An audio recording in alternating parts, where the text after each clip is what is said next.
నమస్తే. సిద్దిపేట జిల్లాలో గజ్వేల్ నియోజకవర్గంలో కాంగ్రెస్ పార్టీ కార్యకర్తలు కేసీఆర్ను టచ్ చేసిళ్ళు. కేసీఆర్ క్యాంప్ ఆఫీస్కి పోయి కేసీఆర్ ఫోటో తీసేసి రేవంత్ రెడ్డి ఫోటో పెట్టిళ్ళు. క్యాంప్ ఆఫీసును ధ్వంసం చేసి ఫర్నిచర్ ధ్వంసం చేసి అద్దాలు బలగొట్టిళ్ళు. మొత్తానికి ఓ పెద్ద రచ్చ అయింది. ఎందుకంటే ఇది కలికాలం మంచి వార్త కన్నా చెడు వార్తనే రాష్ట్ర వ్యాప్తంగా మధ్యాహ్నం జరిగింది ఇన్సిడెంట్. ఇప్పటివరకు రాష్ట్ర వ్యాప్తమైంది. అయితే ఇక్కడ సిగ్గు లేకుండా రేవంత్ రెడ్డి ఫోటోను కాంగ్రెస్ కార్యకర్తలు ఆడ ఎందుకు పెట్టిళ్ళు? అసలు కాంగ్రెస్ పార్టీ అసలు ముఖ్యమంత్రి ఫోటో క్యాంప్ ఆఫీసులో ఉండాలనే ఉన్న రూల్ ఉన్నదా? గౌరవం కొద్దీ ఎవరికి గౌరవం ఉంటే వాళ్ళు పెట్టుకుంటారు. ఆయన ప్రతిపక్షం, ఆయన మాజీ ముఖ్యమంత్రి, ప్రతిపక్ష పార్టీ. ఇప్పుడు ఆయన వాళ్ళ క్యాంప్ ఆఫీస్లో ఆయన ఫోటో పెట్టుకోకుండా నీ ఫోటో పెట్టుకుంటే ఆయన అహం దెబ్బతింటుంది, ఆయన కింద పడ్డట్టు అవుతుంది అని చెప్పి ఆయన ఫోటోనే ఉంచుకున్నాడు ముఖ్యమంత్రి, మాజీ ముఖ్యమంత్రి కేసీఆర్. దాంతో ఇక్కడ మన కాంగ్రెస్ పార్టీ కార్యకర్తలకు కోపం వచ్చి కేసీఆర్ క్యాంప్ ఆఫీస్కే వస్తలేడు, కేసీఆర్ ప్రజల్నే పట్టించుకుంటలేడు, గజ్వేల్ ప్రజల్ని అని చెప్పి ఆయన ఫోటో తీసేసిళ్ళు. గదేదో కేసీఆర్ ఫామ్ హౌస్ దగ్గరికి పోయి నువ్వు జీతం తీసుకుంటాను, ఇప్పటికే 1,10,00,000 జీతం తీసుకున్నావు, నిన్ను ఓడియడానికి వాళ్ళు 6 గ్యారెంటీలను మేనిఫెస్టోలో పెట్టుకొని వచ్చి ఆ 6 గ్యారెంటీలు అమలు చేస్తలేరు. వాటి సంగతి చూడకుండా ఫామ్ హౌస్లో పండుకొని ఏం చెప్తానో కేసీఆర్ అని అడగాలి, గల్ల పట్టుకొని అడగాలి. కానీ ఈ క్యాంప్ ఆఫీస్ ఆయన ఫోటో తీసి మీ ఫోటో పెట్టుకుంటే ఏం ఉపయోగం ఉన్నది? ఇప్పుడు అక్కడ మీకన్నా ఎక్కువ కార్యకర్తలు వాళ్ళే ఉన్నారు కదా, బీఆర్ఎస్ వాళ్ళే ఉన్నారు కదా. కేసీఆర్కు 48% ఓట్ షేర్ వచ్చింది 2023 ఎలక్షన్లలో. సెకండ్ ఈటెల రాజేందర్ అక్కడ నిల్చుంటే ఆయనకు 28% ఓట్ షేర్ వచ్చింది. థర్డ్ తూముకుంట నరసారెడ్డికి 14% షేర్ వచ్చింది కాంగ్రెస్ పార్టీ నుండి. మీ కార్యకర్తలు ఎంత ఉన్నారు? ఇప్పుడు వాళ్ళ కార్యకర్తలను మీరు ప్రోవోక్ చేసినట్టే కదా.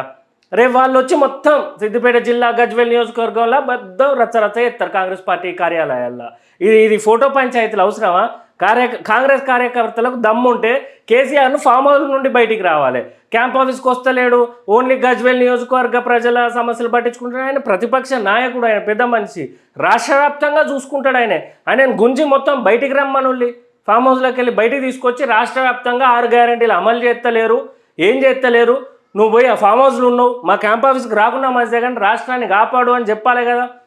అంత తెలివి లేకుండా ఉన్నారు కాంగ్రెస్ పార్టీ కార్యకర్తలు. ఇప్పుడు ఉన్నదే అసలే హోమ్ మినిస్ట్రీ అంతా రేవంత్ రెడ్డి దగ్గరనది. ఇది రేవంత్ రెడ్డికి తెలిసి జరిగిందో తెలియక జరిగిందో కానీ జరిగినాక మాత్రం ఇంటెలిజెన్స్ రిపోర్ట్ పోతుంది. ఆయనకే కదా బ్యాడ్ నేమ్. అసలు ఇదంతా కథ చేసింది కొత్తగా ఎన్నికైన డీసీసీ ప్రెసిడెంట్ ఆంక్షారెడ్డి. అదే కాంగ్రెస్ పార్టీ కంటెస్టెడ్ ఉన్నాడు కదా, నర్సారెడ్డి వాళ్ళ కూతురు తూముకుంట ఆంక్షారెడ్డి. ఆమె కొంచెం కార్యకర్తలను ఎగేసుకొని పోయి కేసీఆర్ ఫోటోని తీసేసి రేవంత్ రెడ్డి ఫోటో పెట్టి ఫర్నిచర్ అవి ధ్వంసం చేసిందట. అంతా కొడితే తిప్పి కొడితే 10,000 లాస్ ఉంటుంది కానీ అది రాష్ట్ర వ్యాప్తంగా చర్చనీయాంశమైంది. కాంగ్రెస్ పార్టీ ఇప్పుడు బీఆర్ఎస్ పార్టీ కార్యకర్తలను గిచ్చిళ్ళు. వాళ్ళు ఊకుంటారా? వాళ్ళు రేపు ఎక్కడ దొరుకుతారా అని చూస్తారు. అసలు ఎప్పుడైనా ప్రతిపక్షంలో ఉండే కార్యకర్త ఫైర్ మీద ఉంటాడు, అధికార పక్షంలో ఉన్న వాళ్ళు అన్ని ముందు వెనుక అన్ని చూసుకొని, ఎందుకంటే అధికారులు పోలీసు వాళ్ళకు వాళ్ళు సమానం చెప్పుకోవాలి. ప్రతిపక్షం ఏముందంటే మొత్తం తెగించి కేసీఆర్ ఇస్ బ్యాక్, మా కేసీఆర్ను టచ్ చేస్తావా అని చెప్పి వాళ్ళు మొత్తం కాంగ్రెస్ పార్టీల కార్యక్రమాన్ని ధ్వంసం చేస్తారు. ఇదేమన్నా రాష్ట్ర ప్రజలకు ఉపయోగమా అని విద్యార్థుల రాజకీయ పార్టీ డిమాండ్ చేస్తుంది. ఫోటో ఉంటేంది లేకపోతే ఆ మనిషే వస్తలేడు. అసలు ఫోటో గవర్నమెంట్ ఆఫీసులల్లో, ఈ క్యాంప్ ఆఫీసులల్లో ముఖ్యమంత్రి ఫోటో పెట్టాలని రూలే లేదు. ఎవరికి నచ్చిన ఫోటోలు వాళ్ళు పెట్టుకోవచ్చు. ఆయన ఏమన్నా 119 మంది ఎమ్మెల్యేలలో ఒక ఎమ్మెల్యేనా? ఆయనే తెలంగాణ తెచ్చిన ఆయనే.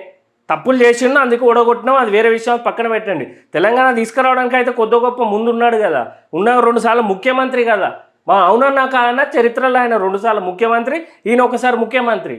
ఆయనకు ఈయన ఫోటో తీసేసుకొని ఆయన పెట్టుకుంటాడా? రేపు కొడంగల్లో పుసుక్కునే రేవంత్ రెడ్డి ఓడిపోయినాక లేదా విద్యార్థుల రాజకీయ పార్టీ అధికారంలోకి వస్తే సుల్లాన ఫోటో పెట్టుకుంటాడా? లేదా కేసీఆర్ బీఆర్ఎస్ పార్టీ అధికారంలో వస్తే కేసీఆర్ ఫోటో పెట్టుకుంటాడా?